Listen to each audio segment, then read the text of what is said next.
A girl takes her wealthy husband to a deserted area with her boyfriend, planning to kill him, but they had no idea that the whole region was infamous for dangerous things. Soon, they all found themselves mysteriously trapped there.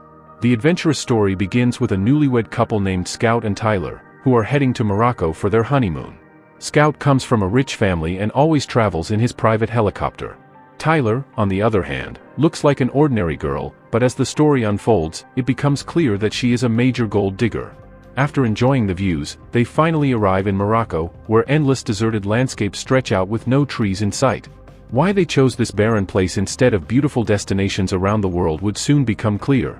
Scout and Tyler plan to enjoy their time there, but as soon as they reached their hotel, Scout got busy meeting his business partners, who had come with a good deal. Even though they had a room together, Scout spent the whole day in meetings, breaking his promise to Tyler that he wouldn't work during the trip. Frustrated, Tyler felt ignored and left by herself. At the poolside, while smoking, she kept staring at a man named Travis, who was also staring back at her. It seemed like they knew each other. Soon after, Travis approached her and kissed her, revealing that he was actually Tyler's boyfriend. The two had planned this trip not only to spend time together but also to carry out a secret mission, targeting Scout. The next morning, Scout took Tyler in his car toward an ancient fortress in the middle of the desert. She agreed to go along, and after hours of driving with occasional breaks, they were finally close to the ruins. But suddenly, Scout noticed another car tailing them closely and even trying to ram into his vehicle. That driver was Travis, though Scout didn't recognize him. Believing it to be a local, Scout ignored it and sped up, but Travis kept hitting his car, making the situation extremely dangerous in the remote desert where accidents could be fatal. Trying to save his car, Scout accelerated even more, but in the chaos he lost focus. His car hit a rock, launched into the air, and while landing at high speed, it crashed into a man standing nearby, slamming into his van. Meanwhile, Travis swerved to avoid hitting another person, lost control, and his car flipped over violently, leaving him badly injured. The scene looked like a graveyard, wreckage everywhere, destroyed vehicles, and several lives lost in the disaster. At the same place, a man named Jaimie is shown with handcuffs on his wrists, slowly moving toward a van where the driver was trying to get out. The driver thought Jaimie was coming to help him, but instead Jaimie brutally killed him and took some equipment for himself, making it clear that he was a dangerous prisoner who never hesitated to take lives. In another car, a man named Chun was badly injured in the crash and trapped inside with his wife, Sarah, and their child. The doors were jammed, and they couldn't get out. Nearby, Scout's car was completely wrecked, and both Scout and Tyler were badly hurt. Scout's shoulder was dislocated, so he first tried to fix it, and then he noticed Sarah and her child, rushing to help them. At the same time, Jaimie also reached their location. While Scout managed to get Sarah's child out safely, Jaimie walked over to Chun and, instead of helping him, shoved an iron rod deeper into his body, making it seem like he wanted Chun dead. Jaimie even noticed fuel leaking from their car and lit a cigarette, clearly planning to throw it into the spill. After rescuing Sarah and her child, Scout went to check on Travis, still unaware of who he really was. Travis was unconscious and badly injured, but Scout noticed something suspicious, a watch on Travis's wrist identical to his own limited edition timepiece, one he had given only to Tyler. That made Scout question everything. Searching Travis's car, he found a GPS device connected to Tyler, confirming his worst fears and leading him to confront her. But before he could get answers, Jaimie tossed the lit cigarette into the leaking fuel, and Chun's car immediately went up in flames. Trapped, Chun screamed in agony with no way out. Scout tried desperately to save him, but the fire was too strong. Jaimie picked up an iron rod and struck Chun's head, ending his life quickly so he wouldn't burn to death. Sarah screamed helplessly for her husband, but she knew it was too late, he was gone. Scout tried to console her, but everyone realized they were trapped in a place with no phone signals, no signs of help, and in a forbidden part of the desert where no one dared to come. The dangers ahead were unimaginable. They would now need survival techniques just to stay alive, yet they had no idea that someone was already watching them from a hill nearby. His name was John, though no one knew who he worked for. Slowly, John began approaching them while Sarah clutched her child tightly, terrified of what would come next. John slowly approached Sarah and asked if her son was okay. Sarah explained that he might have a fever from the extreme heat and desperately needed medical treatment. The others soon gathered around John, asking what he was doing there. He explained that his car had broken down and he came looking for help after hearing the noise. Since John was a local, Scout believed he might know the way out and quickly built a connection with him, hoping he could guide them. Meanwhile, Scout and the others were confused, while Human insisted they had been hit by the Americans and their van destroyed. One van was totaled, but the other could possibly be repaired, and Human suggested he and John work together on it. John first brought a bucket to place Sarah's baby inside to keep him safe, emphasizing that the child's care was most important.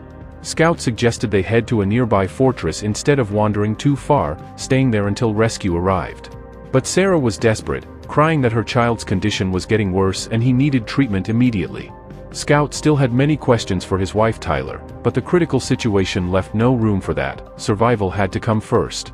John then went searching around the desert for useful supplies, where piles of junk had been discarded. Among the debris he found a large bag, and when he opened it, he was shocked to discover the dead body of a police officer inside. Startled, John carefully searched the bag and found an arrest warrant. The shocking discovery was that the arrest warrant belonged to none other than Human, the very man with them. Reading it revealed the truth. Human was a criminal involved in diamond smuggling, and the dead officer had likely been trying to capture him before Human murdered him in cold blood. Soon after, Human arrived at the scene, so John quickly gathered everything and kept it hidden, even finding a small piece of diamond. When Human asked if he had found anything on the body, John stayed silent. It was obvious that John now knew Human's true identity, and from that point on, he kept a close eye on him to make sure he wouldn't betray the group. When Sarah returned, John hid all the evidence, and attention shifted back to finding shelter for Sarah's baby, who was burning up from the heat. John used what he had collected to build a shaded shelter in the barren area, placing both the child and the injured, unconscious Travis inside. It was clear they were trapped, but if we were ever in such a situation, surrounded by nothing but endless desert, the only way to survive would be to stay calm.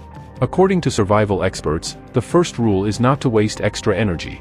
Many people panic and walk under the blazing sun, only to exhaust themselves completely. The smarter choice in such deserted areas is to avoid moving during the day. Instead, you should find or create shelter, wait until evening or night, and then start traveling when it's cooler, so you won't overheat or tire as quickly. For survival over days, water is essential. With so many wrecked vehicles around, one option is to use water from radiators, though only if it hasn't been mixed with antifreeze. That can keep you alive for a while. As for food, the human body can last more than 3 weeks without eating, but water is critical. Another key step is signaling for help. Writing large SOS or help signs in the sand, or burning something to create smoke, can alert passing helicopters. Following roads is also crucial, since they usually lead back to towns or highways. Meanwhile, everyone else tried to overturn Travis's wrecked car, since both Human and John suggested it could still be repaired. Scout quietly observed, convinced the car would never start, but after everyone struggled, he finally grabbed a tool and managed to lift and straighten it. From there, Human and John used their technical knowledge to work on the engine. After a long effort, they finally got it running, giving the group hope that they could escape this barren land. They collected what little water remained, unsure how many days the journey might take, but at least they felt a sense of progress. When Tyler, thirsty, reached for a bottle, Human angrily tried to snatch it back, unwilling to let a drop go to waste. A heated moment followed, and Tyler slapped him in anger. Human struck her back, refusing to be disrespected, then pulled out a gun and declared himself the leader of the group. If they didn't follow his orders, none of them would survive. Everyone froze, intimidated into silence. After he left, Tyler furiously confronted Scout, demanding to know why he hadn't defended her when Human slapped her. Scout only smiled and said nothing, leaving her confused and angry. Upset, she stormed off to the shelter where Travis lay injured. There, Tyler revealed her darker side. Afraid Travis might expose her secret to Scout, she tried to kill him by pressing down on his throat. Just as Travis was about to lose consciousness, Human walked in.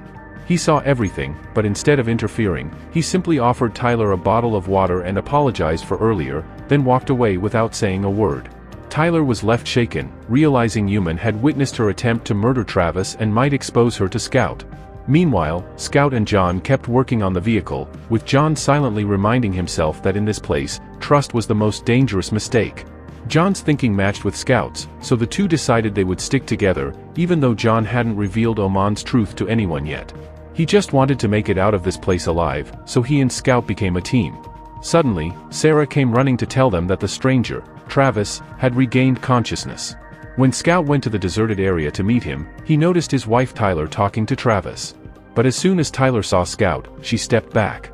Scout asked her what she was saying, but she gave no answer. Instead, Travis began laughing when he saw Scout, not looking shocked at all. That's when a terrifying truth came out. Travis was actually working with Scout all along. Scout had paid him to be with Tyler. From the time Scout and Tyler were in a relationship, Scout had truly loved her, but Tyler never gave up her habit of having extramarital affairs. Despite giving her multiple chances, she didn't change. That's why Scout made a foolproof plan with Travis. First, Travis would get involved with Tyler, then marriage would follow. Tyler thought she had trapped Scout by bringing him here, but in reality, Scout and Travis had lured her instead. Scout explained that this was a region where the government was extremely strict, and if a wife betrayed her husband, she would face brutal torture. Tyler realized her life was in serious danger. In a panic, she turned on Travis first, attacking him because he had been deceiving her from the start. Scout was thrilled, seeing his wife finally punished. But now they had to focus on the hardest part, getting out of there and heading back to the city. Everyone else also knew now how dangerous Tyler really was. While the group stayed busy repairing the car, the gold digger Tyler went straight to Sarah to talk. Sarah's baby was crying nonstop, so Tyler asked why she didn't just feed him. But Sarah clarified that the baby wasn't hers at all, it actually belonged to someone else, and they were supposed to get paid for it. She explained in detail that she and her husband Chun had been in prison some time ago. Before their release, a man had offered them a lot of money for a kidnapping. They were supposed to snatch a baby. After getting out, Sarah and Chun went to a woman's house, killed her, and took her baby. The deal was to keep the child safe until that man was released from prison. But Sarah's world shattered when Chun was brutally killed. She had never imagined her husband would die like that. Meanwhile, Oman started hitting on Tyler, even though he was old enough to be her father. He tempted her by saying he had plenty of diamonds and if she stayed with him, they would all be hers once they escaped. Tyler began to consider it, knowing those diamonds would sell for a fortune on the black market. That night, Tyler even spent the entire night with Oman. Meanwhile, Sarah, John, and Scout discussed the risk of Oman stealing the car and escaping. But John assured them it wasn't possible because of the way they had built it. The car could only start with a special tool, which John had already removed from the engine. Feeling secure, they all spent the night there peacefully. By morning, Oman was furious. He tried hard to start the car, but it wouldn't work. After many failed attempts, John finally stepped in, reinserted the tool into the engine, and got it running. But Oman demanded to know what John had done to make it start. The two of them got into a heated argument, and Oman even began treating Tyler badly. Travis grew furious, grabbed a rod, and charged at Human, but poor Travis didn't know Human had a gun. Human immediately pulled it out and shot him dead right there while everyone watched in shock. Human then pointed the gun at John and the others, ordering them to hand over whatever they had, essentially robbing his own group at gunpoint. If you ever find yourself facing an armed criminal while unarmed, survival experts say not to rush the attacker. The movie-style move of calmly disarming a gunman rarely works in real life because the shooter won't be that careless. One wrong move can cost you your life. Their advice: use verbal contact first, keep your hands visible and raised, avoid intense eye contact, speak calmly and tell the attacker to take what they want because life is more important than possessions. If negotiation fails, take cover behind rocks or shelter to minimize bullet impact. Only as an absolute last resort attempt to disarm the attacker by first moving the barrel away from you, then controlling the trigger from the opposite side while attacking the shooter's elbow and main hold. So he might drop the weapon. But John's approach in this situation was even bolder. He distracted Human, seized the gun, and shot him. Human tried to fight back, but John's quick reflexes finished him off. Everyone was stunned. John looked like an ordinary man, yet he handled the gun with lethal skill. John then revealed Human's true nature to Scout and the others. Human was a major criminal who had even killed a police officer, so killing him was necessary. With that settled, they needed to get out of the desert fast, so they piled into the repaired car and headed for the city. On the way, John explained he'd served in the army for years and had experience surviving in these barren, beard-covered regions. He also started getting signals from a friend and went off to contact him and ask for help. Scout confronted Tyler, demanding the truth. How many times had she deceived him and how many more would she? Tyler, furious, said nothing and walked away. John borrowed a decent car from his friend and they reached a hotel. When Scout entered his room, he found his belongings scattered and even his passport torn to pieces. Tyler had trashed his things in a fit of anger. She left in a taxi, and Scout followed to the reception desk to ask where she was headed. After getting details, Scout grabbed the bag he'd pulled from the wrecked car and found several fake passports inside, tools for using different identities. Sarah was still with the child, but she called one of her associates. Together they began plotting an attack on John. It was clear that Sarah knew John still had the diamond, and her plan was simple: kill him and claim it for herself. Pretending to be friendly, she called John and invited him over for dinner, acting as though she wanted nothing more than to share a warm meal. John, still convinced that Sarah had become a trustworthy friend, agreed without hesitation. She even walked with him toward her village, speaking kindly, giving him no reason to doubt her intentions. But the moment they reached an isolated stretch far from anyone's sight, Sarah dropped the act. With one of her men beside her, she suddenly turned on John. Shots rang out in the silence of the night, and bullets tore through his body. He crumpled to the ground as Sarah snatched the diamond from him, believing she had finally won. Just as she and her accomplice began to flee, chaos erupted. Out of nowhere, a mysterious woman in a black outfit appeared, guns blazing, and opened fire directly at Sarah's man. Panic spread in every direction as the scene turned violent. But then the shocking truth came out: John wasn't dead. Bruised, bleeding, but alive, he pushed himself up and climbed onto the platform. His eyes locked onto the woman in black, and in an instant he knew exactly who she was. It was Tyler. Before he could say a word, Tyler disappeared into the darkness, slipping away before anyone could stop her. Furious, John turned on Sarah. His voice was filled with rage as he shouted that the child she carried wasn't hers, it was his. The woman Sarah and her husband had murdered was John's girlfriend, the mother of that baby. Finally, John had uncovered the truth, and though every part of him wanted revenge, he held back. He wouldn't kill Sarah. Instead, he vowed to hand her over to the authorities and let justice be served. Meanwhile, Tyler was already making her escape, running deeper into the night, plotting her next move. But suddenly, Scout appeared from the front, disguised in a completely different outfit. Nobody recognized him at first, but his eyes locked onto Tyler.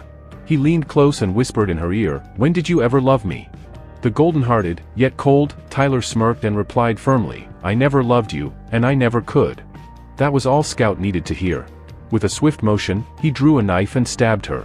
Tyler writhed in pain, her final screams echoing in the deserted area, before finally collapsing lifelessly.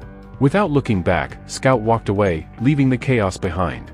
Meanwhile, the police officers had captured Sarah. Her fate was sealed; she would face the harshest punishment possible for her crimes. John, holding the child tightly, turned his gaze forward and saw Tyler's lifeless body lying in the distance. He understood immediately: this was Scout's doing. There was no doubt left in his mind. Scout, meanwhile, had slipped into a bus, fading into the shadows as he began his departure. John and Scout exchanged one final glance, silent, yet full of understanding. In that moment, their eyes spoke volumes. Their vengeance had been fulfilled, their missions complete, and justice served. And with that, our story reaches its conclusion.